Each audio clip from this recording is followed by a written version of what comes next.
सभा में उपस्थित सभी को हमारा नमस्कार। मैं कक्षा 5वीं की छात्रा शताक्षी और मैं कक्षा 4वीं की छात्र पहल। आज हम आप सबको एक कहानी अनुभव करवाने जा रहे हैं जिसका शीर्षक है मित्रता। बहुत समय पहले की बात है, एक था जंगल। उस जंगल में अनेक जीव रहते थे। सभी जीव बहुत प्रसन्न थे और क्यों न होते। जंगल उन्हें ठंडा पानी और खाने के लिए पेड़ पौधे, छोटे कीड़े व छोटे जीव दिया करता था।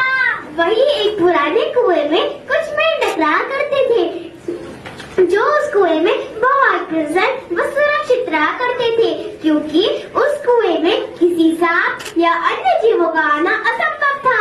रघु मेंढक भी उन्हीं मेंढकों में से एक था। वैसे तो रघु बहुत प्रसन्न रहता था, परंतु एक इच्छा उसे बहुत सताती थी। जानते हैं क्या? रघु सोशल मीडिया पर एक प्रसिद्ध मेंढक बनकर जंगल के अन्य मेंढकों और मेंढकियों पर अपना रौब जमाना चाहता था।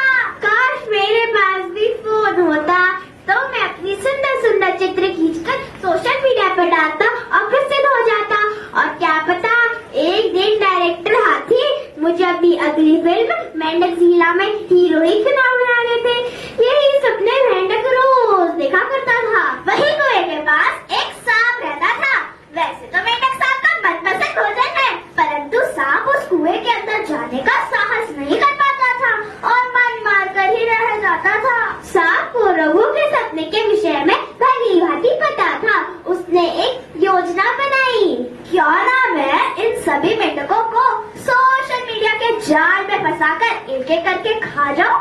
अपनी योजना के अनुसार सांप अगले दिन कुएं के पास आया और अपना फोन निकालकर अपनी चित्र खींचते हुए बोला, मैं कितना सुंदर लग रहा हूँ और मेरे कितने नए नए मित्र भी बन गए हैं। अब तो जल्दी ही मैं इस जंगल का राजा बन जाऊंगा।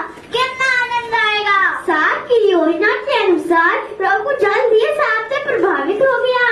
प्रसिद्ध होने के लालच में उसने सांप से मित्रता ही नहीं बल्कि उसके साथ चित्र खिंचवाकर सोशल मीडिया पर भी डालने लगा।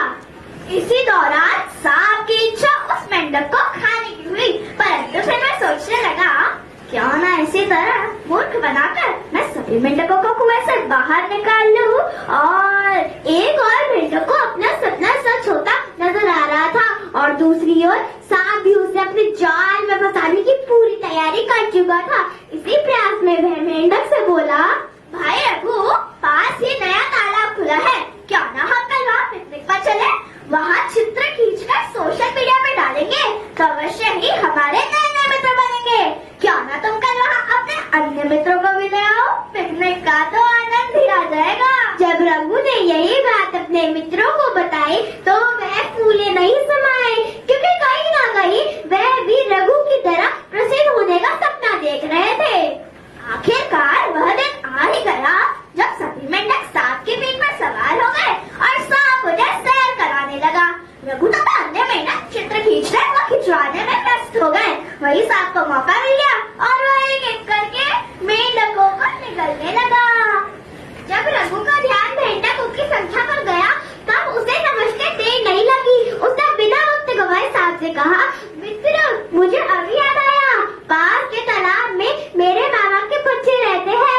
थोड़ी देर उनके पास भी चल लेते हैं, क्या पता वह भी हमारे साथ घूमने के लिए तैयार हो जाए। यह सुनकर तो मानो सांप के मन में शहनाई ही बजने लग गई। वह तुरंत सभी को लेकर उस तालाब के पास पहुंचा।